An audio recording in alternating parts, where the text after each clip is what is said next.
Welcome, welcome to the 35th edition of Tequila Tuesday. Thanks everybody for stopping by. I'm here with my friend Morgan Ingram, and he's going to talk to you today about time management, organization, efficiency, all this kind of stuff. And we were just chatting behind the scenes a little bit that one of the reasons I love this topic is because it doesn't matter where you are in your life or in your career, you still have an opportunity to get better at it. And we all still struggle with this, whether it's working too much and trying to find downtime or trying to just get more effective with the work that you're doing or the life that you have, whether you're SDR, whether you're a CEO or a VP, doesn't matter. I think we're all kind of working on this. And he's got, some things to say for a little bit. And then as always, we'll take your questions. Shoot me a note in the chat, DM me, if you want it to be a private question, and I'll kind of operate the order and take you all off mute, let you ask Morgan some questions, and maybe you can get Morgan to tell a story about our conversation about the content wars a couple of years ago when Morgan and I were eating dinner in Austin, sipping some tequila, and some funny stuff came around that. So Morgan, we appreciate you being here, man. I'm gonna shut up now and turn it over to you. All right, appreciate it, Scott, as always. And yeah, we definitely can dive into that. And before I go into what we're going to talk about, if there is any questions that people have outside of this topic itself, and you just have a personal question, I'm willing to literally answer anything.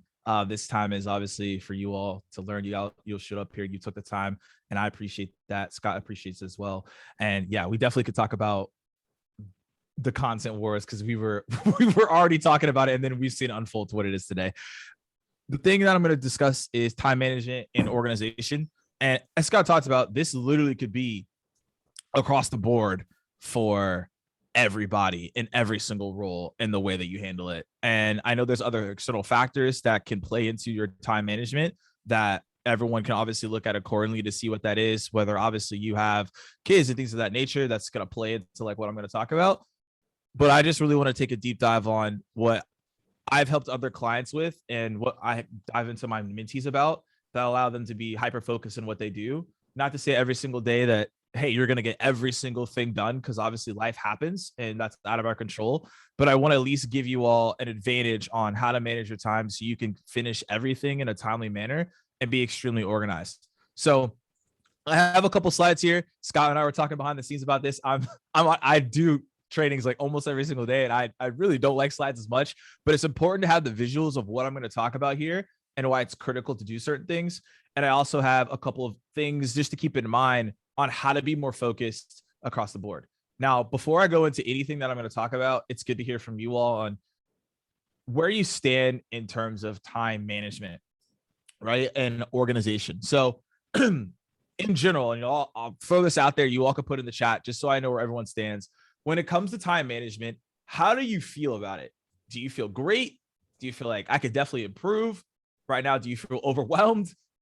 We can all just be honest here. How do you feel right now when it comes to time management and organization? All right. Can I go first? Can I go first? Absolutely. Go into it. I'll break the ice. Yeah. I feel like I'm pretty good at this, but every time I think I've got it dialed in and kind of mastered, something else shows up on my plate. Some new kind of opportunity, some new thing. And I'm sort of constantly being pushed to find even more and more efficient, effective, higher levels. So that's kind of where I'm at least. I love that. Scott, thanks for opening up. I see a lot of people in the chat. If anybody wants to come on the mic and wants to elaborate on what they put in the chat, I'll leave the mic open to you before we move forward.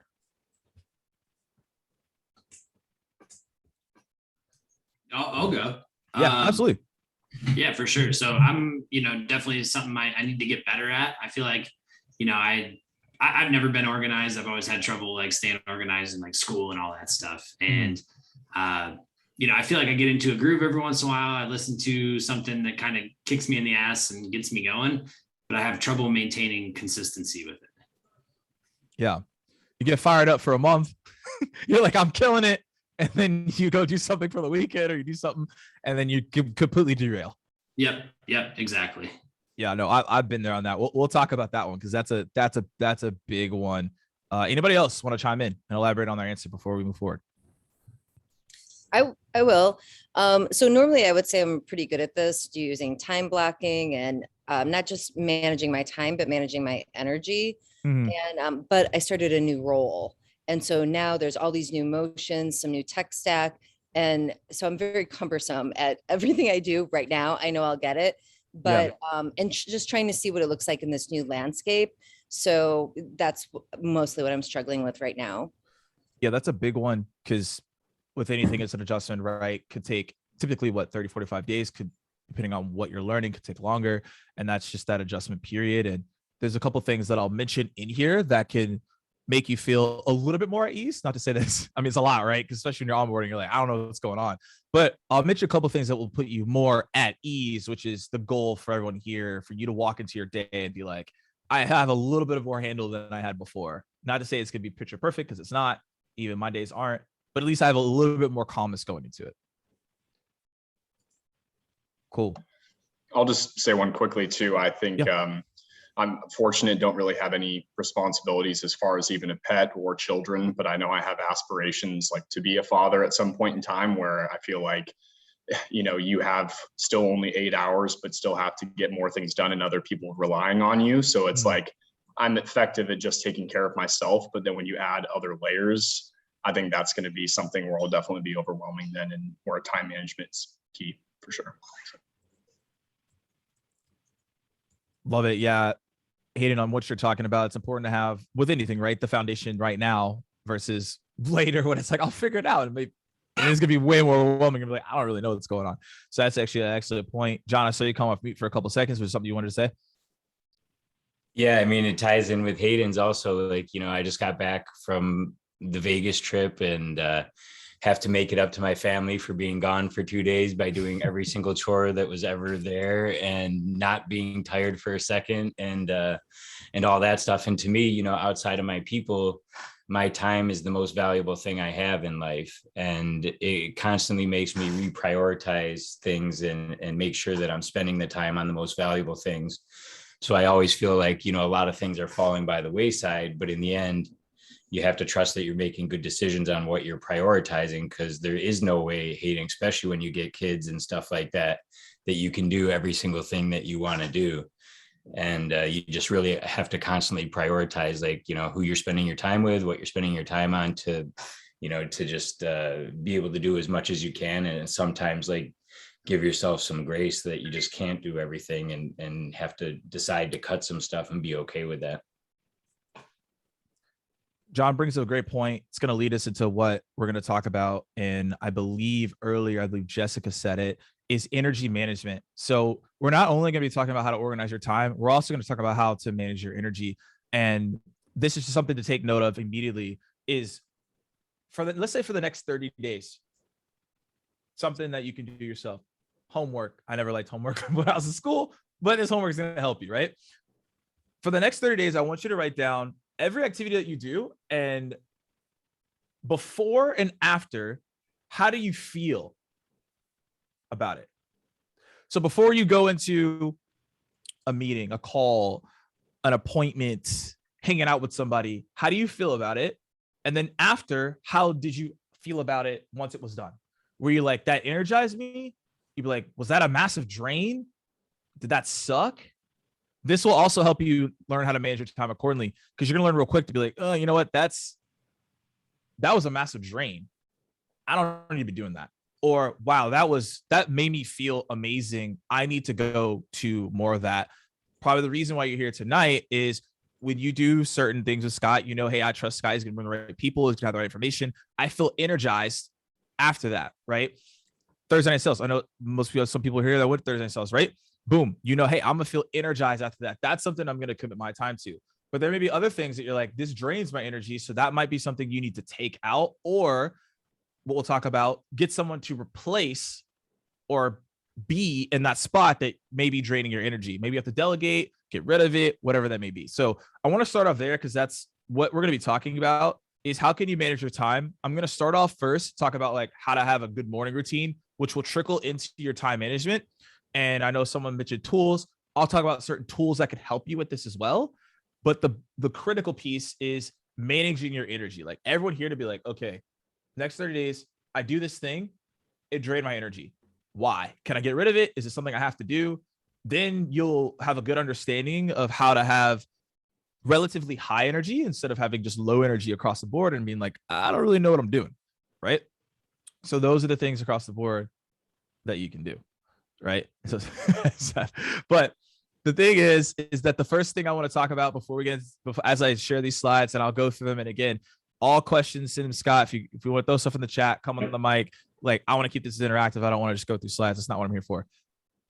The most important thing that I was actually reading a book around this, it was called Consistency Selling. They said this important quote, and it's going to be applicable to what we're going to talk about today, is an organized schedule leads to organized results, and a sporadic schedule leads to sporadic results, period. So if you wake up and you're like, oh, well, I guess I'll do some things today.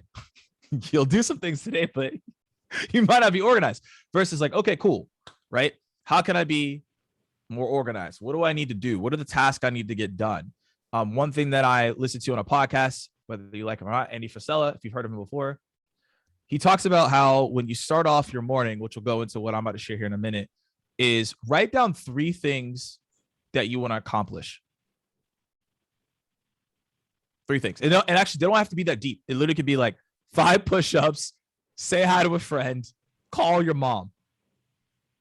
It doesn't even be that deep. So what happens is, if you look this up, is that we as humans need a sense of accomplishment to make us feel more energized and motivated throughout the day. And so if we could get a couple things accomplished in the morning that are really small, as a massive compound effect moving forward to hold us accountable to do the things that we have on our calendar, such as a couple people said, hey, I might get out of my routine or whatever that is.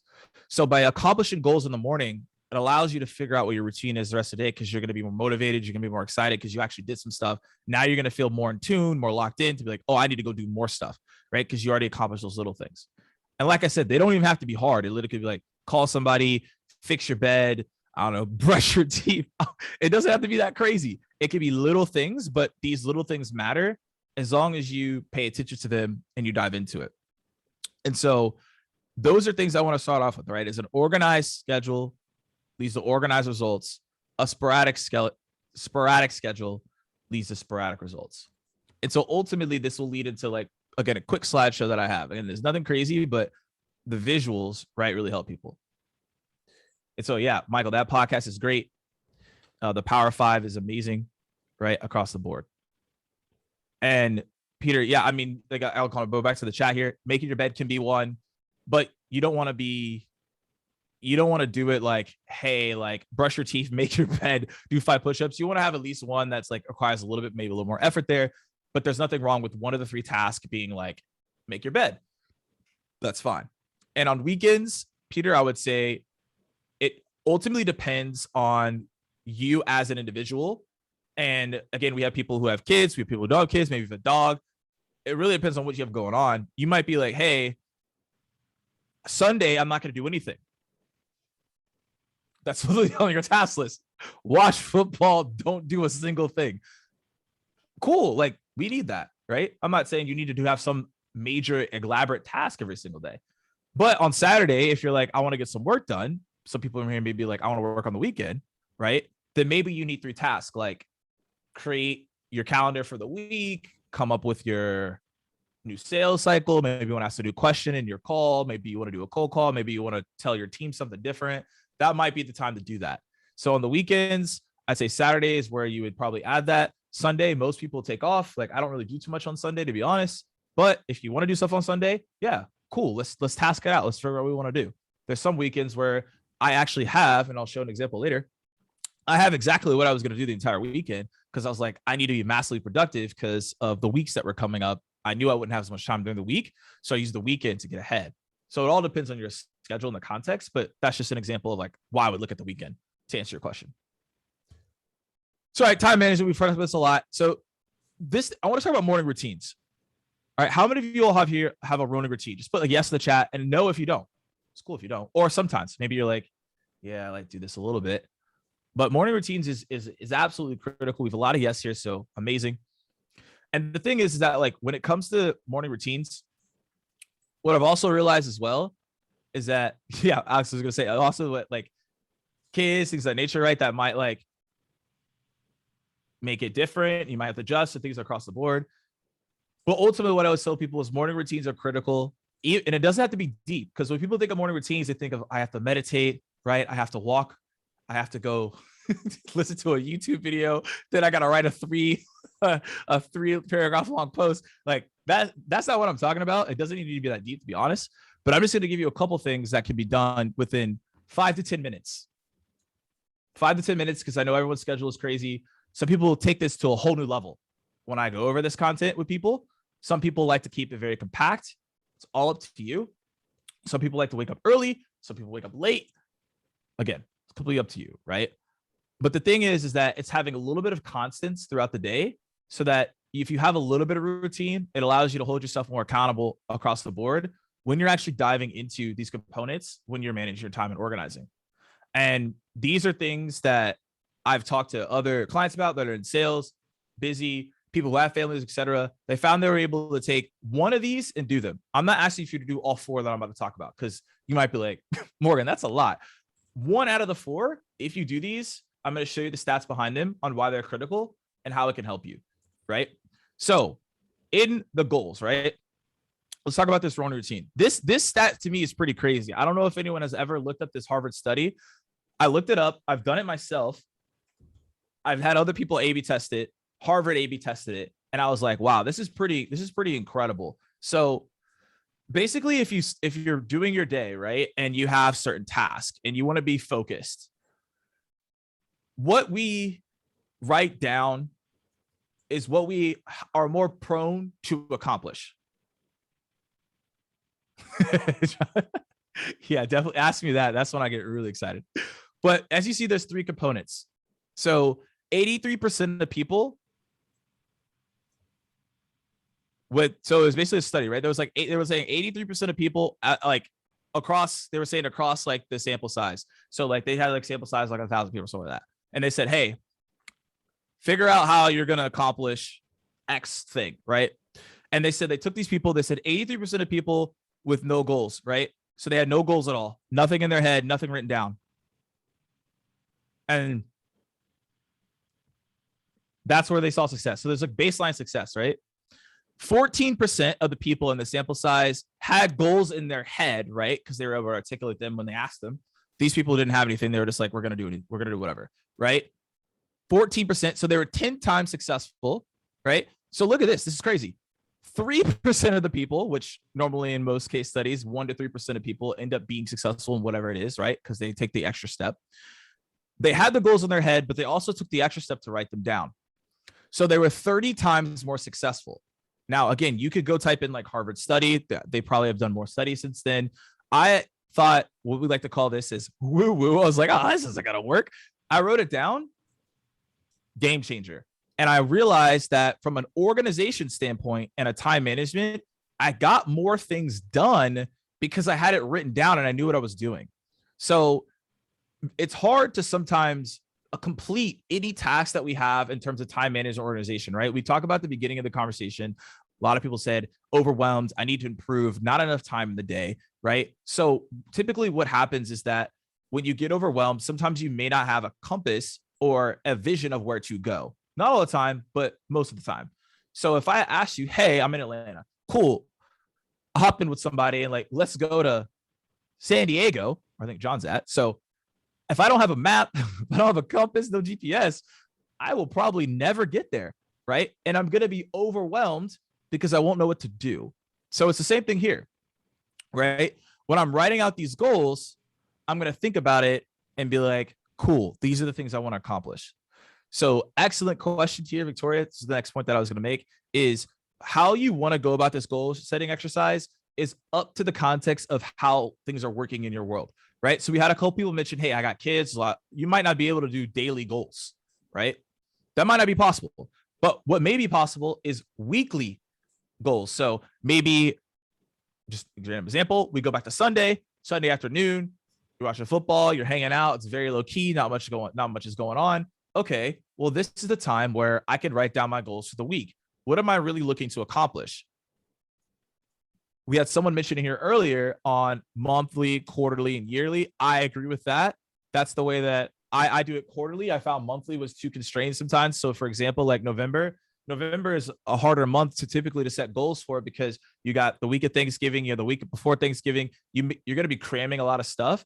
But if I think about it from a quarter perspective, I feel less stress on myself, and I feel like I can make more impact if I look at everything from a quarter perspective versus a monthly perspective. Everyone is different. Just giving you examples. I would encourage you all here to do weekly. And once you feel comfortable, start writing daily goals down. I do daily. That's just the way I do it. But I started off weekly and quarterly, and I just do daily goals, like three to four goals, nothing crazy. And then I have the weekly or the quarterly goals that I'll look at as well. But if you're like, I'm overwhelmed, I got a lot going on, do weekly, right? Monday morning, Monday afternoon, Sunday afternoon. Take not that long, right? 30 minutes, really think about it, write them out. Now that's your North Star. And now we're going to talk about this here in a minute. Every single task and time block you have throughout the week should be helping you accomplish those goals that you set. If the stuff in the time blocks is not leading to the goals that you set, you either need to figure out what your time blocks are, or you need to set new goals, because something is definitely not aligned. So you have to take a minute to figure out, what am I actually writing down? But this will help you be more focused in the organization of time. The reason that most people feel overwhelmed, like I said, is there's no North Star. If there's no North Star, I don't know where to go. If I don't know where to go, humans confused, right? I don't know what's going on. And these things can continuously be improved. It can be refined, but this is where I start to tell people, hey, like, we got to really focus on like what your goals are. 3 to 4 goals. I'm not asking for anything crazy. You can evolve and diminish however you want to. Right? So that's like in the morning, right? I'm writing down those goals.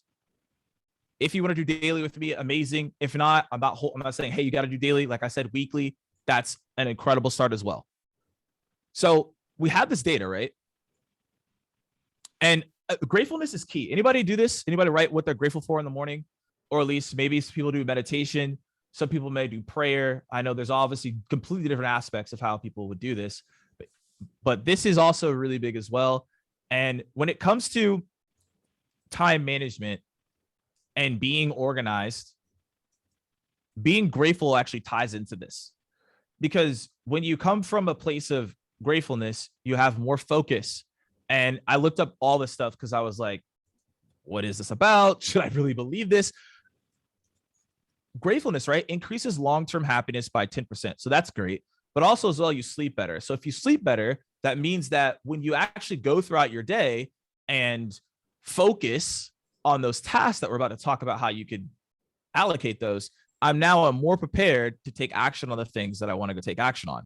So ultimately, right, I want to mention the things that I'm grateful for to ultimately reduce the stress. So I could be like, I'm grateful for the outside, forest, I don't know, whatever you want to be grateful for. These are things that you can start diving into to feel better, right? And be more focused as a board. So going into the gratefulness, if you haven't done this, this is another thing that you can do. Takes a couple seconds, just taking a minute to figure out, what am I grateful for? And it gives you perspective. And when you have perspective, right, it's easier, right, to then focus on what you need to get done, because you're like, wow, there's a lot of great things happening in my life. Let me focus on continuously elevating that for myself, my family, and others. And so the gratefulness just puts you in the right mindset to do all these things that we're about to talk about when it comes to managing your time and allocating it appropriately. And Peter, right there, meditation, the Calm app, amazing. There's a lot of things out there, Headspace, right, etc. There's a lot of things there across the board. And as Jill said, this is a game changer. If you're not doing this already, literally just take like a minute and be like, man, like, I'm grateful for this. I'm grateful for that. I mentioned this to another sales team when I was talking to them about this topic, and someone did this challenge and they said that they really appreciated it. I heard it from Jesse Eisler. If you don't know who he is married to Sarah Blakely, and also as well, he's the co-owner of the Atlanta Hawks. So he's doing pretty well. And he mentioned that he did an exercise. And if anybody does this, I'd be curious to know. For 30 days, you can lessen it if you want to, but for 30 days, he reached out to 30 different people and told them how much he was grateful for them in his life. The amount of times that we don't do that is just low, right? We go throughout life and we appreciate people, but sometimes we don't really reach out and tell them why we appreciate them. So whether it's through a text, a phone call, a video, or whatever you decide to do. I think we need to do more of that because it would give us a better perspective of focusing on the task we have at hand, because we realize how well we got it. And we'll be like, I want to maximize this because of how well I have. And I got to be grateful. I got to maximize this opportunity because if I'm not, other people could be, but I'm in this position. I need to take full advantage of it. So for 30 days, he reached out to 30 people, different people, and said, hey, I'm grateful for you because of this. I did the same exercise for 30 days. It was incredible. It was amazing. I really was able to connect with people on a different level. And I just felt better. Like I went into I did in the morning, I sent a video, I call somebody, I text, and I realized I went into that day more inspired and focused than I've been in a while. So again, you don't have to do it for 30 days. You could do it for a week. You could do it for 2 days. You could just do one person. But that'd be one thing I would tell you that you could immediately do that doesn't take a lot of time. Just reach out to somebody, family member, significant other, someone that helped you, a mentor, anyone, and just be like, hey, like, I just appreciate it. Here's why. No ask, no underhand, I'm going to try to tell you something. No, it was just literally like, I appreciate you and I'm grateful for you because of these reasons. We honestly don't do that enough. And it was a game changer for me. I did it about 5 months ago and it was great. It just felt great. And it allowed me to actually spark a lot of conversations that had died out or people I hadn't talked to in a while. And we got a deeper relationship because I did that. No intention of anything from them. I just wanted to show how grateful I was for them. So that's that. Now, visualization. All right. So everyone should know this is Michael Jordan. How many of y'all seen Last Dance? How many of y'all seen Last Dance? You just put a yes in chat. I just want to see who's seen it. This was amazing. I've watched it twice already. And every time I talk about this, I'm like, dang, I need to go watch it again. This John is so good. I was fired up. I was like, I played basketball in high school. I was like, I need to go find my shoes. I was texting my friends like, yo, we need to go play ball, right? It got me fired up. And there's so many things that you can pull apart from Last Dance that you could talk about that are related to sales. Obviously, a lot of times sports are related directly to sales, and that's what we use. There's something it was small, very small in Last Dance. I don't know if anyone remembered it. I forgot exactly who they were talking to, but they were talking about how Michael Jordan visualized getting the winning shot every single time, right? He saw it going in. And he was like, that's what led to success of getting those game-winning shots. It was a very small part of The Last Dance. But when I heard that, it was like, how many of us in sales and leadership or as owners or whatever you're doing, visualize us actually doing the task that we set out to do and doing it well? Like visualizing me like, you know what? I have a sales call today. I'm a little nervous about it. But you're nervous instead of being like, okay, well, I'm nervous, but like, let me visualize me being successful. Let me visualize today me completing all my tasks.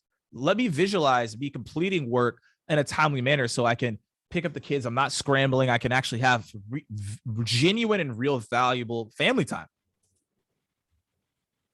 So I looked this up because I was like, all right, like, again, are they making this up? Like, does it even relate to scheduling and time management? So it does. So basically, there's a video from Mel Robbins.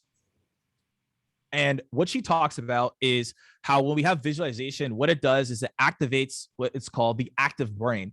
So when you activate the active brain, what it does is it gets you more focused on the opportunities that are around you and how much gratefulness, right, that you have, but ultimately how you can actually be successful in the things you have laid out from an organization standpoint. Because as I go in throughout my day, I want to visualize that this is going to be successful. Like I've mapped out my day. I have my time management in play, but I got to visualize how this is going to work for me. So as you see right here, it triggers the hormones and synapses that makes it easier to achieve those goals. So again, if you could Google search this, it'll all come up with this. I looked at the detail for it because I was like, visualization sounds cool, but like, what does it actually do? It actually gets you to be like, I can achieve my goals easier when I do this. Not to say this is going to be walking the park, but if I could visualize like, okay, I'm overwhelmed right now. We had a lot of people say that, right? And I've been in the same spot. I was overwhelmed like 5-6 months ago. I was talking to John, like, yo, there's a lot going on. I don't really know what's happening. Like, it's a lot. All great stuff, but it's a lot. And I remember having to be like, I need to visualize that I could do all these things and that it doesn't have to be stressful and that I'm able to do this in a timely manner and be a productive human being while still getting the things done I need to get done, right? And evaluating how I can get better as a person, and then how I can help other people around me get better or delegate certain things. So I bring the Michael Jordan example up because once you have the goals you set out, right, that we talked about, once you're saying, hey, I'm grateful for certain things, now you're kind of moving into the day where you're going to take action. So if Michael Jordan does this, why would we not do it and be like, I want to visualize what I want to accomplish so I can get that done? And ultimately, like, it leads into positive affirmations, which goes into the time management. And then I'll get into the granular pieces of like how you could start managing your time accordingly to make sure that you are not overwhelmed. And then we'll kind of open it up here. But one of the things that I talk about a good bit with clients and things across the board is writing down positive affirmations. Again, don't know if anyone does this as well, but I really took some time to look at like MRI evidence and different science research, and found that if you have an affirmation that started off your day, it actually helps you accomplish that goal more. So as you see this example right here, before I go into certain things, I'm always like, hey, I'm happy and grateful that. So basically what it does is you set the intention out that you've already accomplished something, and you're basically tricking your brain to be like, we've already done this and it was amazing before you actually do it. So you're triggering yourself to be like, I'm going to be at peak performance of whatever I'm going to do, and it's going to be great. I'm happy and grateful that I was able to accomplish my 3 goals this morning. I'm happy and grateful that I was able to close that big deal I was working on. I'm happy and grateful that I was able to get this coaching client I've been working on for the past couple months. Again, not to say that these things, when you write them down, they're going to magically happen. You have to work, you have to execute. But when you do this, right, you start noticing things. It's really interesting. Things around you start to happen. So people always ask, like, how do you accomplish a lot of stuff, Morgan? How do you get all these things done? So this is actually like one of my hacks and why I mentioned the piece here. So you all probably can't see it as much, but on my phone, if you quickly show it real quick, I actually have all affirmations written on my phone. There's about 5 to 6 of them. And I look at them every single day because we look at our phone every single day. So if you really want to like hack it hardcore and like be more focused and be more diligent, we only move accordingly to what our subconscious is. So the things that we subconsciously absorb is how we are going to be focused and how we're going to do certain things and how we're actually going to be organized in our time management. So I have all of my affirmations written out on my phone already. So literally when I open my phone, I see it like 20, 30 times a day. And so consciously, I could then I'm going to take action on those. Right? Yeah, Peter, writing down affirmations is way better. Absolutely. I have them on my phone as well, so I can see them. So I have them written down, and then I also have them on my phone. So it's like it amplifies that piece. But if I'm going to write down affirmation, it'll be like 1 a.m. Again, you could do it for the week too. Like I said, don't have to do it every single day, but these are ways you could think about it. And then all these things I'm talking about will set you up for this piece. And then again, I want to get into questions because I'm covering a lot here. But the big thing is, like, this is an example of what my calendar looked like when I was an individual contributor. I was an SDR. But in order to like really maximize your time, I read this up because I wanted to really get an understanding, is color coding. Now, I don't know who here color codes, right, across the board, but color coding was the game changer. I don't have it color coded here. I can show you like my real calendar, but the thing is, like, color coding is the way that you're going to actually be more organized. This will change the game in the way that you go about this. So you see, I have all these tasks. Basically, they're all in like 30, 60, 90 windows. But ultimately, what I found out is that you have to have a baseline of color coding, and then you could expand from there. So my baseline of color coding is the stoplight method. All right, so it's the stoplight method. If you all are into this, this is one of my favorite things. And it's green, yellow, and red. Super simple for everybody here because this fits into your world. Green is money-making activities. All right, so I always say, if you don't have green on the calendar, something's wrong, right? Something's happening. You need to make adjustments, right? Yellow is prepping for the money-making activities. So that might be, I'm taking a training, I'm in a course, I will go listen to something, a webinar. This is sharpening the axe per se to be better at your money-making activities. And then red is taking a break. So you'll see here in this calendar, I've taken bits and pieces to take a break, right? Because I'm like, all right, I need like a 20 or 30-minute break, right? I don't want to be overwhelmed. So I'm going to take that break to help myself out, right? So that's the piece there. Additional colors. So I've actually added some additional ones. I have like purple, which are clients, orange, which is like working out, and then light blue are things that like are related to the organization, like if I'm doing training or something like that. So as you evolve in your color coding, you can continuously add more on there. Ultimately, though, to my point here, and then I want to actually open it up, is when you're thinking about doing time management, again, like this is a calendar, this is called a task calendar. So you'll notice these don't have like meetings on there. There's like nothing that's like out of the ordinary, right? But when I'm doing this calendar, what's really important is to think about everything in 30, 60, 90 windows. So optimally, like from the human brain standpoint, if you're doing a task, you could probably only operate to about 90 minutes until you run out of the 100% optimum for that task, right? So when you look at this, I'm like, okay, 30 minutes for writing personalized emails, or 30 minutes for reviewing some data point, or 60 minutes for doing cold calls, 90 minutes for doing this. So if you look at your day, let's say on the Sunday, I might be like, cool, let me add in my 30, 60, 90 slots for me to take action on per week. Obviously, each week will be different, right? You got to have the right context around what you're doing. But in my calendar, if we were to look at my main one as of today, I always take a minute to be like, okay, what is going on this week? For 30 minutes, 60 minutes, 90 minutes. Let me fill in those slots. Let me color code those accordingly so that now I focus in on those things that I do. And the last thing that I'll talk about here, and then I'll open it up because I want to not talk the entire time and answer questions because there's a lot here. If you find, a lot of people said they're ADD.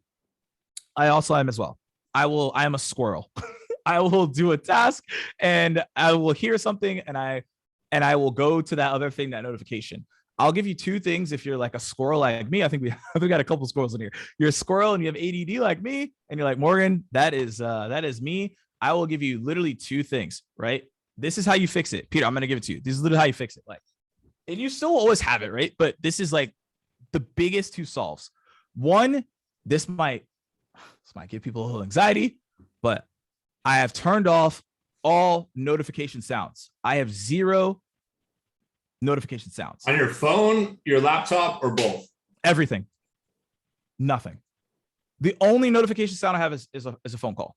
So that's it. Because if someone's calling me, that's important. Everything else, LinkedIn, Slack, Instagram, I really don't care. Everything is completely muted. I don't hear anything. When you don't hear anything, I've been doing this for 2 years. The first time I did it, I was like, this is not gonna be smart. Because someone told me this, like, this is not gonna work. I have never looked back. I don't have any notifications at all, and I still get everything done that I need to get done. I realized that if something's important, people will call you, and you'll be able to answer it across the board. That's what I've realized. The notifications is the biggest productivity killer, especially when it comes to the Slacks and the LinkedIns and all that stuff. Every site is muted. Everything on my phone is muted. I don't even get the screen notifications. I have no idea what's going on until I go into the app. So, Peter, good question. Depends on your role, right? I have a time block for going and checking emails. I don't have a notification for that either, but it all depends on your role, right? Like, you can add the context to your role and you can decide whether you need the notifications or not. I made a decision. I didn't really need it. And it's been fine, right? I'm going to normally get back to somebody in the next 24 hours based on what I do. But again, I know everyone here is different. So you can use what I'm saying accordingly to like what you do on a day-to-day basis as well. But I have like a time block for that. I'll be like, okay, cool, check email. It might be in the morning for 30 minutes. It might be midday when I have a break. I might check the email, etc. But every single thing, notification off, like that's how I fix it. And then number 2 is music. So this is not the time to play rap and do a freestyle. This is not the time to play Backstreet Boys and sing it, right? This is definitely not the time for that. What I have as well is I have different Spotify playlists. If you have Apple Music, amazing. You can do that too. But I have Spotify playlists for each task. So if we were to look at this calendar, which is going to be my point here, you look at prospecting hour, that's basically like me proactively finding new accounts. I have a playlist just for that. Basically, what happens is if you play music for a certain task, you get focused on that task and you're more productive, right? So what I do is I turn off all notifications. And then when I'm doing certain tasks, I have certain music with those tasks. Now, I have instrumental music that I play. Everyone can be different because I can't listen to stuff with words because I start singing them and I start getting a little bit too excited. So I can't do that. So I have like lo-fi, or I have instrumental music, like movie soundtrack or something like that. For a lot of you that put the squirrel syndrome, if you do those two things, you'll be great. That would be my advice there. So I have a takeaway slide. I'm not going to go into that right now. Basically, we talked about a lot. I want to take a minute, stop, because I talked a lot and I don't want to keep going through slides. I want to see what questions people have and what we can dive into and see, where everyone stands with this, if it was helpful, insightful, and then we obviously can dive into more things, even like tools and stuff like that. But obviously, I want to answer as many questions as I can with the time we have left. Got a couple. Vicky, why don't you go first? Vicky had a question. There she is. You gotta take yourself off mute. You're on mute, Vicky. Can you hear me now? Yes. Yep. Morgan, you engage a lot on LinkedIn, and I was wondering how much time you block off for social media. Well, it really depends on the day. I would say, like, for me personally, it's probably not going to be as much for some people, but I might have to do sometimes an hour and a half, 2 hours, depending on how much I have to go through. So that's like normally what I aim for, like hour and a half, 2 hours. That's like the normal time I'd block off. Sometimes I can get stuff done less than that. It just depends on how much engagement and stuff's there. But that's just for engaging on LinkedIn. I'll just go through, answer as many things as I can. I'll take an hour and a half, 2 hours. If it's a crazy week, I might take Friday and block off like 2.5, 3. Depends on how much I have to go through. But that's like the normal schedule. Now, does that include creating your content? No, it doesn't. So for creating content, for those of you who want to be creators and this is interesting to you, at the beginning of every single month or at the end, depending on where it falls. So like, for example, October 1st, I'm looking at it right now. I blocked off the Friday, half the Friday, and I created content for the entire month. So I proactively create content for the entire month because of how my schedule is with training. I don't have as much time to sit down and really think about content on a daily basis. I have to think about it proactively. And if things come to me, they do, awesome. But I write it for the entire month. I have the videos slated for the entire month. And that's what I do. I do all my intros to my podcasts all in one day. So I don't have to worry about it throughout the week and people aren't pinging me about stuff. So everything that people need for promotion for webinars, content that I create, podcast, every single thing that you see from me is typically done in one day. And then I put it in a document and then I produce it throughout the month. And then I go to the next month on that 1st or the 30th or whatever, 31st, whatever that is. And then I create that new content for the next month. You're organized. Thank you. Very. Peter, let's go to Peter Burson. He's got a couple questions maybe, but. No, well, so I run my own business. So I try to keep my customers, my calendar open for clients to be able to book meetings with me. So I'm trying to understand how you get your focus calendar and, still allow time for client meetings and sales calls and how that all basically works together. I understand what time blocking is, but I could see that you could block out so much time that there's very little time for meetings. Absolutely. So a couple things on that. I'm trying to see if I can pull up an example on my calendar. So with whatever you have, Outlook or Google Calendar, they both are applicable. With the tasks that we're talking about, you could create a separate calendar outside of your main calendar and create a task calendar. So it doesn't conflict with anybody looking to book meetings with you. So if anybody from your own business, you're a sales rep, you're a manager, you could just create your own calendar. And that's what I'm trying to pull out here. But you could create your own calendar called a task calendar, what I just shared on that last screen, and be like, cool, this is like the stuff I need to get done today. Then you have another calendar where people will book accordingly. If you find that to be an obstacle where you don't want both. That's what a lot of people tell me that they do because it seems to be easier for them. Some people may be like, you know what? I don't want to have two calendars. I want it all on the same calendar. So I have something similar like that. Like I'll be, all right, cool. I have people that will book calls. Let's say I only want calls booked in the afternoon. All my admin stuff is in the morning. I know a lot of not a lot. I know some account executives that will do that. And I'll have a lot of clients that tell me they like the afternoon meetings only and admin in the morning. So they answer that question. It really does depend, Peter, on how your workflow is.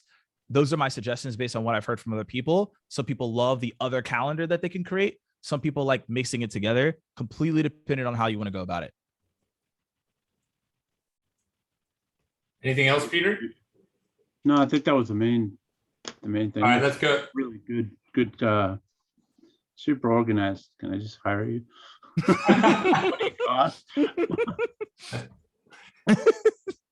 Catherine, let's go to you, Catherine. Thank you. So as a manager, how do you manage that calendar and that time blocking with your team? So if they are, they need a lot of coaching, hand-holding, guidance, do you tell them like, hey, these are my focus hours and wait until you have time in my calendar? But can you make sure that they're not breaking your focus? Oh, just hitting up randomly. Is that what's happening? Like they're just like, hey, I got a question. You feel like you can't do the things that you actually need to do. It's on the go. They just reach out, for troubleshooting and guidance. There's no way to protect them. Are you all still all virtual? Have you done a hybrid model? Like what's going on? You all are virtual. Okay. I'm in Canada. They are in the US. I have others in UK. Another Cool. one in Serbia. So okay, cool. So this is a tip. As people go back to the office, you could keep this. I thought this was really interesting because I saw a manager do it. Is that they had a light. So it was red and it was green. So when it was red, that means you couldn't talk to them and they were busy and they were doing work. And you could only ask them questions you could only Slack them and they'll get to it when they get to it. And if it's urgent, then you had to be like, hey, it's urgent, right? Green, they're at their desk, they're working, but like they could talk to you. There's nothing high pressure that they're doing. So just a tip. That's why I asked. But in the virtual environment, basically where you were going is exactly what I would tell you. So very similar to how Canada, uni, or the States, college, whatever that may be, every single teacher had teaching hours, right? They had, hey, you could come to my office from 5 to 6, or hey, you could come to my office from like 3 to 4:30. So it's the same thing from a manager perspective. You always want to be able to help your team, but you also have to be able to help yourself because you got to manage up and you got to get things done, right?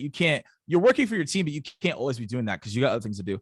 So I would say, hey, what are your focus hours? So maybe you realize, hey, I need 2 hours of focus out, 2 hours to focus every single day. So from 8 to 10, tell your team, hey, these are my focus hours. Like I'm here for you all, but I also have a manager that I report to that I have to get things done for as well. So these are my focus hours. So if from 8 to 10, you don't hear back from me, that's the reason why. Now, if it's urgent, let me know. We will handle it appropriately. But if it is not urgent and it can wait, then it's going to have to wait. 8 to 10, that's my time, right? To get the things done that I need to get done, right? So that's the way that you go about it, is that you figure out what are your focus hours and how do you want to approach that, and proactively tell your team, hey, these are the hours that I'm going to commit to, right? Because now when it's happening is you're set and you're good to go. Brian brought up a great point as well, is you could easily set up your chat tool to red or green. It's actually an amazing thing that you can add as well too. I like that tip that you just added in there, but I would definitely tell them, hey, these are my time blocks for focus, but also here's my time blocks to ask any question that you want. We actually had that when I was a manager and at SDRs. I was like, hey, I'm going to sit in the office for an hour. I don't care what team you're on. Come ask me questions, right? And people would come and we would handle it appropriately. So you don't want to just have your focus hours. You also want to be like, here's the time to literally ask me any question. I'm here for an hour. I'll hop on a Zoom with you. I'll go through whatever. This is outside of our one-on-ones, because people appreciate that. Like, oh, okay, from Friday from 11 to 12, I have a designated time where I could just hop in and like ask any question that I have that may be outside of what we've already discussed in our one-on-ones or in our other internal meetings. So that's what I would tell you to do. Cool. Thank you. You're welcome. Morgan, I have a question for you about tips and tricks to scale yourself. Elaborate. Okay. Example, I know some people that will go unnamed that have other people like commenting on LinkedIn posts for them. I know people who use Buffer to like schedule everything so it's automated and goes out at the exact same time. I know some people who have like 5 VAs who do all this other work. I know some people who use tools and tech, you know, anything they can find. Like Richard, for example, is like a tech freak. Like he has like a app or a, you know, piece of tech he signed up for to help him do everything. So I'm just curious how you think about like scaling yourself. Like you have something, you have more things that you want to do with the same amount of time in the day. How do you like make that happen? Yeah, okay, that's a great question. So the advice I give people is if there's something that you're doing where you're like, man, I absolutely despise doing this, and I could find someone who could possibly do it, take that energy and take it into consideration. So for example, I just mentioned I write out my content in a day.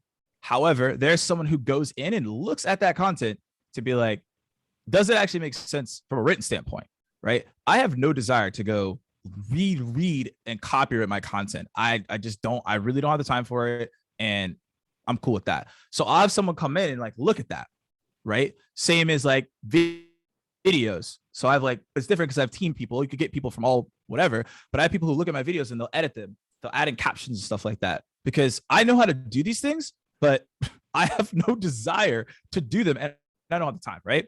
So I'm finding other people to be like, okay, writing, that's not me. Figure that out, right? Now, when it comes to commenting, like I will go comment everything because like that's my style. I'll answer my messages. Like it's always me. It's never anyone else. It's always been me since day one. But that's my ethos. That's just the way that I do it. There's nothing wrong with you say, hey, I'm gonna get somebody else to do this. Like I'm cool with that. But the thing is, you just have to figure out like, okay, I do this thing and like I really do not like this, right? Or when I was a manager, I was always in one-on-ones. I had no time to really post. So I would actually find tools that could help me schedule it out, or I would have someone schedule on behalf for me to post during certain times because I knew I'd be traveling. I did that too. I'd be traveling in different countries. I didn't have time to post. So I had to have someone else post the stuff for me on my behalf because I couldn't physically do it.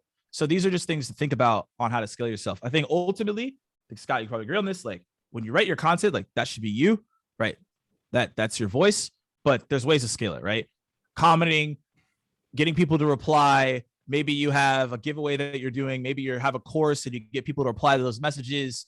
You have people that filter out. I know Scott and I deal with this, filter out and deleting connections, right? I don't want to do that manually. I have someone who does that, right? So like, it's a nightmare. So like, there's certain things that like I can do, but I have no desire to actually do them. So those are examples of ways you can do that. I have nothing against them, but once you start being too robotic is when I have a problem with it. Do you think that one of the hacks for this is finding ways to trust yourself and your skill set and like release draft 1 instead of waiting to publish until draft 5 and things like that, like letting go of perfectionism and you know, a task that used to take you an hour now takes you 10 minutes and you're just like, bang, on to the next thing. Is that part of how you think about like scaling yourself and getting more efficient or no? Yes. And also as well, it goes right into what we talked about, right? From the beginning, a lot of people said, hey, I might lose focus on a task. I might spend too long doing a task. Typically what happens, especially if you're writing emails, you're doing content, is we overthink what's there when it probably already is right. So we just spent 30, 60 minutes being like, oh, I don't really know about this post. There are posts that have done extremely well that I didn't really put a lot of thought into. I was just kind of like, okay, this is how I feel about this. And I posted, I was like, oh, what? This went crazy. But there are posts that like, I like really analyzed. I was like, I don't really know. And I like took a while and it didn't go well. And I was like, what? I spent a lot of time editing this and like looking at it. So that's what I realized. Like a lot of it has to do with speed, but not speed that like you're writing and it doesn't make any sense. Speed as in like, if you're posting content, if you're writing a personalized email, if you're making videos, there's a lot of stuff that you're doing. You're not going to get it right the first time. Right. So like, are you going to take 20 takes? Like I talked to somebody the other day and they were like, no, it took me like 20 something takes to get this thing right. And I'm like, there's no way take 20 is that much better than take 11. There's just no way. Right. No. So I was having the conversation with them and I was like, you got to stop doing that. Like, that's how you can't get shit done during the day, is because you care that much about this one video prospecting message being perfect. 3 max. 3 retakes. If you still don't like it, move on. Go to the next person. Like 20 retakes, because guess what? You're going to be mad. You're going to do 20 retakes. They don't open the video and you're going to be angry. When you could have just sent the video and then didn't reply, you did it 2 times, you move on. You could have made 10 videos in the time that you did 20 takes for one person that might not watch it. So it's just about speed. Yeah. Who else has a question for Morgan?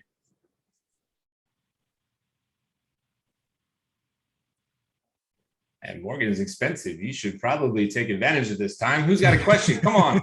Yeah. Hey, Morgan, it's Hayden. Yeah, definitely big fan. One that I had wrote down, and I don't know if you and John went over this, but has there been anything that's been eye-opening for you as far as like a gauge where you felt you were efficient with time, and then through that discussion or a mentor, you realized that you were not? And you're like, wow, I didn't realize that I'm taking a lot more time than I should have for that specific task. And through that, you've realized that you've had to work to be more efficient. Yeah. So I thought it was like a couple of years ago. I thought I was like really efficient. I'm like, yeah, I'm organized. I know my 101 P's and Q's of time management. And I remember someone pulled up their calendar, and now mine is getting to that point. He was like, I know what I'm doing every single 20 to 30 minutes. I was like, what? So he literally had his calendar and was like, eat, take the kids to school, read a book, prep for this call. It was so, I was blown away. I was like, what in the world? And then I was like, all right, like, is it just you? So then like I would find other colleagues like him, and their schedules were just extremely tight, and not like it was hustle, hustle, hustle. It was just everything, because they were like, there's so much going on. I literally have to have all the stuff across the board, from when I'm working out to eating to all this stuff to when I'm taking kids. Cause like I might lose something. He even had like call my mom. I'm like, that's just crazy. But the thing is like, that's what changed my mindset on it, to be like, in order to be as efficient as we want to be, we have to be super organized. And I always go back to the college example. In college, you had a schedule of classes that you had to go to, right? From here to here, from here to here, and here to here. So it's like, we have to set the schedule for ourselves. We can't expect someone to set it for us. Like in college, you got to set it for ourselves. So if I want to go learn, if I want to go do something, if I want to go work out, I have to have that on my calendar. Otherwise it's not there. You know, just like they say, if it's not in Salesforce, it didn't happen. If it's not on my calendar, it probably won't happen. So that was like the advice that I got, and it really stuck with me. And then I was like, okay, like literally everything is here. Like if I were to put my calendar is in my other window, like pretty much every single slot is pretty much taken up. And if it's open, then it's just open for whatever reason. Someone might have moved the time, but I literally have like, for 30 minutes, I'm doing this, for 60 minutes, I'm doing that. And some might say that's really aggressive, but I found that if I'm more aggressive about owning my time and creating time and holding myself accountable, I'll get more things done. And I have more time to spend time with people that I want to spend time with, because I did things in an impactful manner and I'm not rushing or trying to catch up on something. No, thank you. I think that's really good. I think kind of back to the thing I said at the very beginning, as far as like having responsibilities, I find that if I don't get something done, I put it off till the evening. So it's like 8 o'clock, 9 o'clock, 10 o'clock at night where you're trying to get something done, versus like that 8 to 5 schedule the following day. And in reality, that's just not feasible. You know, like John was saying, of like, you get home, you have kids, you got to make dinner, there's different things. So you're not always going to have that luxury of, oh, I can put that off till tonight. So no, Absolutely. Thank you. That's great. Really appreciate this, Morgan. Absolutely. And I did a podcast interview. So it's Anthony Trucks. He's former NFL athlete. He's done a lot of stuff in like the speaking space. And this is like really granular. And I'm like, you're crazy. So like if someone actually does this in here, I would be amazed. I haven't even taken it to this level yet. I've done it for little things, but not all of them. He wrote down, because you mentioned task, right? He wrote down how long it takes him to do certain tasks. So it's like, hey, it takes me 30 minutes to do this, or it takes me an hour to normally do this. It takes me an hour and a half to normally do this. So he'd be like, okay, I'm on social, on Instagram. It takes me an hour to respond to stuff. So he's like, I know every single time I get an Instagram, and approximately it's going to take me an hour to do this. So I got to figure out where to fit that on my schedule because I know it's going to take me an hour. So he would log all the stuff that he was doing and how long it actually took him so that he could fit it in like puzzle pieces. That's a whole nother level of time management organization. But like, that's when I also was like, that there's another level to it, right? And that's a piece. All right, let's go to Cynthia. Hey, Morgan, how's it going? Hey, what's happening? Good, good. Hey, so my biggest thing I keep thinking about is, how do you stop putting off the tasks you don't like to do? Like, for instance, I love talking to clients. I take notes. I handwrite notes because for me, that's how I absorb it. I absorb quick snippets of what they say so that I could read it, get back to them and find, where there's synergies, blah, blah, blah. But I really hate doing like the recap follow-up next steps email because I don't know why I agonize over it. And the same thing with like putting notes into CRM, and don't say duly. But you know what I mean? But I know that they're crucial because the notes in CRM. I don't think Kelsey liked that one. Yeah, I know. She's not about it. Sorry, Kelsey. But you know what I mean? Like, so what are your thoughts on that? Because those are the tasks, and a lot of times they're important tasks, but I just dread them because they're important, like putting proposals together. I'm like, I don't want to screw it up. And I wind up writing a soliloquy and then I have to edit it. It's a whole thing. Yeah.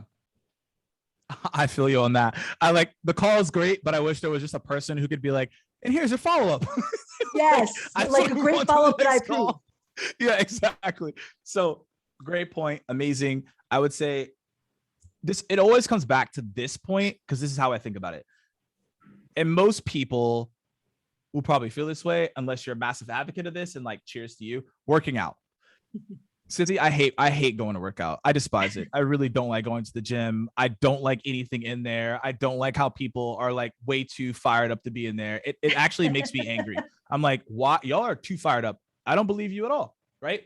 I'm really not happy to be there. I'm gonna keep it real with you. I know I need to go though, because they tie to my goals. So for example, if I'm like, okay, I want to be able to be a great dad and I want to be able to like see my kids do certain things, it probably is not gonna be helpful if I just work all the time and I don't work out and then I'm not healthy and I actually can't do those things with those people. Right. So I think about the long lasting effects of if I don't want to do this task, right? How do I hack this? Right. So for me, when it comes to training or when it comes to working out, the way that I do it is the long-term effects, but I also have someone who holds me accountable. So I have a trainer who's like, yo, you need to get in the gym. That's literally how I force myself. So in the follow-up and the stuff that you're talking about, the way that I also don't like sometimes doing the follow-up, to be honest, is I have a template for it though. So I already have it prepared because the annoying part is rewriting the follow-up email and rewriting the stuff every single time. That's exhausting, and you don't want to do that. When it comes to sales or anything, especially when it's the sales cycle and prospecting, I think about speed. So if you were to look at my sales loft cadence, I have like 100 templates because I just operate on speed. I already know what I need to do. I add my customization and I move on. I don't overthink it. I just told you about what I do with content. I operate with speed. I do it for the month. I don't have to worry about it anymore. Podcast, I already did it for the month. I'm good. So now all I have to do is execute. That's all I care about. So when it comes to the follow-up stuff, is there's a template. The reason I have a trainer is because I don't have to think about working out or the exercises. He already gives it to me. All I have to do is show up. Am I excited about it? No. I'm like, I'm here again. This sucks. But I already have all the stuff, so I'm good. So with the follow-up email, get a template. Okay, cool. This is what I normally say in my follow-up email. And then if you really want to take it to the next level, while you're on the call, do the notes inside the summary email. Good. Right. And then now you're like, cool, I'll send it to you at the end of the day. You don't have, it's not even that daunting to you, and you're off the races. So like I faced the same thing. That's what I started doing. And I was able to get my follow-up emails out pretty fast. Yeah, no, thanks for that, because I think you're right, because there is a portion of the follow-up which is always going to include, how your solution ties into their needs, and then you customize the front side. So yeah, templates. Thanks, thanks, Morgan. Templates. Appreciate it. Absolutely. All right, Brian Potter. Yeah, Morgan, I was just wondering, right? I mean, you got your calendar blocked out, right? So when you get to that time block and it just says prospecting, do you have a master list of your top 25, top 50 targets that you're immediately referencing? Do you know on Tuesday I'm prospecting into these accounts or these personas? What does that look like for you when you get to that time block? I'm smiling because y'all are about to see how maniacal I am with time management. Y'all are gonna be like, yo, Morgan's insane. So this is a mock. I actually show this typically to clients during training, so you can get like a little preview of it. And when I share it with you, you're gonna be like, this looks elementary, but you're gonna be like, at the same time, it's so granular because this is how I think about it, because I realize I don't want to get caught up because I need to know who my top target accounts are, right? I'm not just going to prospect and be like, it is what it is that day. So basically, here's an example. So, hey, Zoom's on there. So you'll see, right? Like at the beginning of each quarter, I just have this as the example that I share all the time. Every single week, I know exactly what top tier accounts that I'm going after. So even in my own role within what I do, like I do prospecting, I do the closing, and I also deliver the training. So I have people that I go prospect. What I realize is that there's so much going on throughout the week, either as a rep or you're a leader telling people to go prospect, that you give them 60 accounts, but they don't know what to do with those 60 accounts. And they might do them all at once, or they do them at the last minute. So I realized, why don't we just divide them up on each week? So when I'm doing like my tier 1 quality prospecting, again, like I mentioned multiple times, an organized schedule is to organize results, and I only focus on execution. That's it. Like I'm not really trying to spend a lot of time like coming up with long drawn out strategies. I should have the strategy ahead of time and I just execute.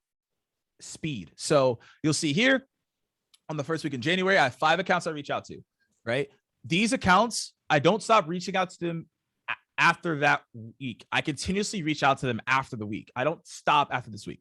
So I have this week, right? I reach out to these 5 accounts, then the next 5 accounts, and then the next 5 accounts, and it continuously goes from there, right? It builds and builds and builds and builds. So the goal is I have these 5 accounts that I go after, and then the next week I have these 5, and then I go from there. So the goal is that I'm building a source of pipeline that I can focus on, and then ultimately what I'm doing as well is I'm having a massive focus on my snowball effect. Because if I reach out to the first 5 accounts in that week, I know that it'll roll over to the next week and I'll have continuously people to reach out to. But also, I don't have to think about who I'm reaching out to that week from my tier 1 perspective, right? This is not for all accounts. Unless you're sitting in here and you're an enterprise rep or you're a business owner, different story. But for most people, you probably have a set of tier 1 accounts to go after, and then you have the rest of the accounts that you decide you want to talk to. And this is how I go about it. I just keep it super simple. These are the accounts I reach out to per week. If I schedule a meeting, green, right? Come in the green, yellow, red, coming into play again. Yellow means they said that they're interested, but maybe later. And then red is they weren't interested at all. So that's the way I think about organization when it comes to each week of how I prospect. Awesome. Thank you. You're welcome. Anthony, are you there? Want to ask your question? Yep, I am here. So I have a question. Do you have any guides or general rule for attempting new activities integrated into your schedule? So like you're working on your day-to-day job and main jobs, and along the way you get new offers for other opportunities to explore your skills. Great question. So I'll give you a percentage and then I'll tell you like how to go about it. So percentage is 80-20 rule. So for anybody in any role, there's 80% of things that you do that typically leads to success. And then there's the 20% of new things that get added, which I encourage. If you're not even getting offered these, you should automatically be doing these as well, because you might find new avenues in something that is better than what you're doing today, right? So 80-20. So in the 20% of things that I do, then I figure out, okay, where do I need to go time block? And then how do I go about it? So what I would recommend you to do is figure out how many hours do I need to allocate to trying out this new thing. Maybe you decide I only need 3 hours for the week. So then I'd be like, okay, you could do 30 minutes for 5 days. You could do an hour for 3 days. Depends on your schedule. I would pick the times where your day is not as active. So let's say if you're in a sales role, you notice, hey, I got calls all afternoon. That's still in my time. So in the morning, that might be the time to try out something new. right? Maybe you're like, Mondays are not as crazy for me. Maybe that's the time you spend the most time doing this new activity. But ultimately, what you want to do is figure out how much time do I want to allocate to doing this new thing for the week. Then you say 3. Okay, cool. That means I could do 3 1-hour time slots, Tuesday, Wednesday, Thursday. And then I might do that for an hour. Or you might be like, no, Morgan, I want to go 5. All right, well, you got to do an hour every single day. So by figuring out how much hours or minutes you want to spend to the new task, then you allocate it accordingly to those days. And then you just figure out, okay, this is part of the 20% of everything that I'm doing, and allocate that time appropriately. And then that's how you get to your number. Thank you so much. That makes a lot much sense with a coordinated timeline. You're welcome. Glad I could help. Pat, let's go back to you. Yeah, Morgan. So you got this super structured calendar. If you're like in a groove on a specific task and you're nearing the end of your allotted time frame, how religious are you in stopping right then and switching to what you have like the time set up for? Oh, yeah. So, I mean, there's sometimes, as you all know, you can get in what we like to call a flow state, where you're just jamming. You're like, yo, I don't know. I'm really feeling these emails today, right? Or like, I just made 20 videos. I think I could create 50, right? So this is such a fantastic question because a lot of it comes to flow, right? Like you think about, I go with sports again, rest in peace to Kobe. Like Kobe dropped 81 in a game. He could have been like, yo, I'm good with 40 tonight. But he's like, yo, I'm going for 81. I'm not passing the ball to any of y'all, right? So I'm going off. So this is such a great question because I always tell people, if you're in a flow and the next time block is something that isn't mission critical, I say continuously go on that flow, right? If you're just cranking and like your emails, like you're feeling it and you're like, this is good, I would tell you actually not to stop because there's something there, right? You got to continuously push through because like you're in a zone of genius or in the flow zone is what we're calling it. If that is not happening, then move on to the next task because you're just doing your normal thing. You're not feeling the flow state. You're not in that genius zone. Just go on to the next task. But if the next task is like not mission critical, it's not something you really need to be in, it's not that important, and you could spend an extra 30 minutes in that task, I would keep going. That's a fantastic question. Nice. Appreciate it. You're welcome. Peter, I'll go back to you. I saw you had another one.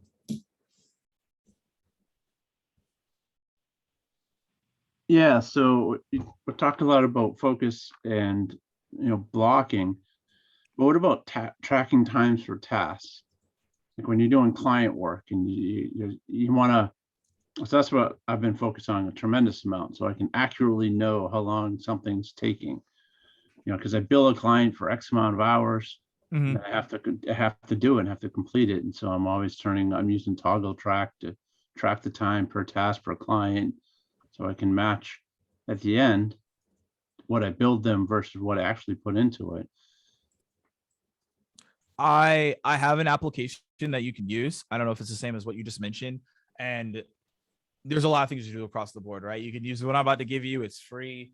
I know there's probably other tools out there that probably do the same thing. But when it comes to this, right, you definitely don't, want to sit there and put like a phone timer on there, right? You want to like use something that you could track pretty well and that you could store. And then you could put it in a spreadsheet or you could keep it in this app. So I use this. I'll put this in the chat. Clockify. So it's free. You sign up for it. Basically, you do a task and you're good to go. So this is what helped me understand, like, for example, social media, I timed it. I was like, how long does it take me to engage? So when I got asked that question, I knew the answer because I've done it like multiple times. And I was like, all right, it takes me like an hour and a half, sometimes 2 hours, could be 3, depending on how much I have to do. So that's just what I have to deal with. So I know that's going to happen. So I'm prepared for it. So you could use this app and it just tracks it. And then basically, right, you put whatever task you want. If you're looking at it right now, I could be like emails. How long does it take me to write 5 personalized emails? I put the timer on there. I write the 5 personalized emails. And then I look to see, okay, it took me 50 minutes to do that. Can I be faster? Why is it taking me that long? So then that way I could figure it out. So in this case, for the projects that you're doing and servicing the client, you could put on Clockify and be like, okay, I'm going to start this project. I'm going to put Clockify on. I'm going to come back and then see what it tells me. So you're blocking, you're saying block out time for client projects. Yeah. So that focus project, so, as well as prospecting, as well as everything else that have to Yeah. So for example, I have to service a client later actually, and I have to go review some messaging. So I have to take the time to figure out how that's typically going to take me 30, 45 minutes because I've timed it. So I know it's going to take me now a good bit to do that, right? I'll probably finish it around 9:15.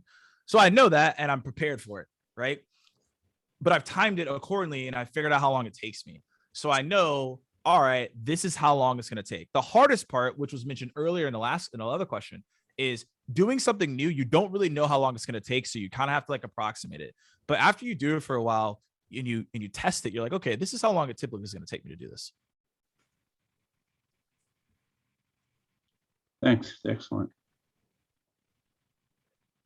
We're on a roll. Any last questions? We got about 10 minutes or so left. So you can let Morgan get back to his evening. Alex, I saw that. Take yourself off mute, buddy. Yeah, no, I have a question. I was trying to stick to daily goals for a while, and I kind of got caught up in this.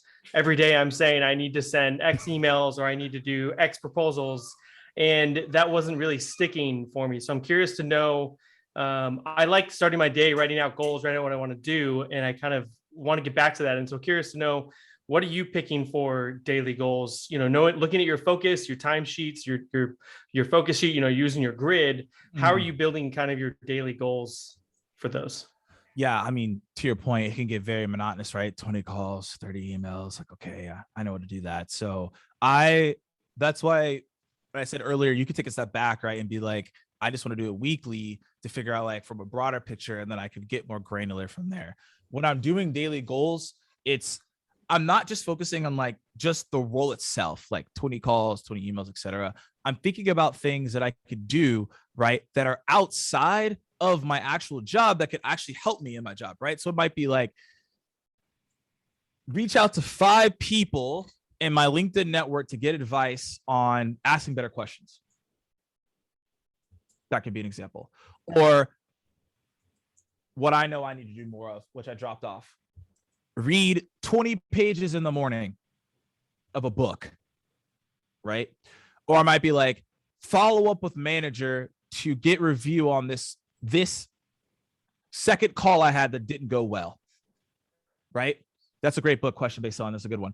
But these are things that you can do that are outside of it. So I look at like, what are the goals I'm trying to hit, right? So if I'm like, hey, I want to get better at cold calling, I wouldn't just make more calls because that would make me marginally better. What I would do is I would be like, I'm going to reach out to people that probably make cold calls. Let me get advice. Let me say, hey, sign up for a webinar today on cold calling. I'm going to find things that are not just in my job. I'm going to find everything possible to get better at that. So then every goal I have every single day is, okay, I know that my quarterly goals are this. Daily, I need to do these things to get there. I can't just do 20 emails or 20 calls because that's just not enough. I got to figure out how can I get better at these things. So I think about reaching out to people, reading stuff, talking to certain people, working out. Maybe I might try meditation today. I have no idea, but I think about those things that will then obviously help me accomplish what I'm looking to accomplish on a daily basis. So that's how I actually changed the daily goals. Because when I first did it, it literally was send 5 videos, do 20 emails, do 20 calls. Okay, do 15 calls, do 10 emails. And it's like, what am I doing? So I was like, let me go find other ways to like make this more exciting, but also help me. So now it's completely different. It's like reach out to 3 people, do this, right? Study this for an hour. Like I have on my calendar, I have like learning times, like study this for an hour to learn more about it, right? And I will commit to that time. And that's my goal. So those are things you could do. Awesome. Thank you. Great session too. Loving this. Appreciate it. Thank you. Anybody else? Can we squeeze any more wisdom out of Morgan before he fails? Anybody? Going once? Go ahead, Jeremy. It's been a while, Scott. Hi, Yeah. everybody. Good to see you. You too. Hey, Morgan. Final question. So you talked a lot about tips. What about and tools? What about tips to avoid when you're looking at managing your daily schedule or your routine? What are some of those things that you try to consciously silence in terms of external distractions so you can get in that state of flow and stay in the state of flow? I love that. So number one, we already talked about it. Answering and responding to every notification in sight. That used to be me. I'd be like, oh, LinkedIn, that's cool. Someone sent me a message. Oh, someone liked my post. Like, no, you get nowhere real fast and realize you didn't do anything. So that's why I turned it off. One of the best decisions I ever made. Right. So I think people get too caught up in feeling that they have to be everywhere every single time. And John and I always say this, right, is we are not in the ER, right? We are in sales. It'll be fine. So that's the way I think about it, right? Number two is this is hard because it depends on your role and what's going on, but being involved in every single meeting that you don't have to be in. There's a lot of meetings that are on your calendar and you know that you really don't need to be in them. And you need to proactively speak up and be like, hey, look, like, do I actually need to be here? That's a big mistake because everyone will be like, oh, I'll go to this meeting, I'll be in this meeting, but they realize an hour in, like, why am I here? Like, I don't really need to be here. I could have got the recap. I really got the recap in my email. You could have sent me a video on this, right? I got other things to do. So I think 2 is people just accept all meetings, right? 3 is all this information is great. It's nothing though if you don't hold yourself accountable to actually the slots. So what happens is people will posture time management. They'll be like, well, yeah, I block off all my time, and it's like, do you actually commit to the slots? Well, no. It's like, well, it's even worse. Like you have them and you don't even commit to them. Like it's different if someone doesn't have them and they don't know. But if you know and you don't do them, different conversation, right? So you got to really, really be able to dive into that and be like, hey, like I need to like figure this out, right?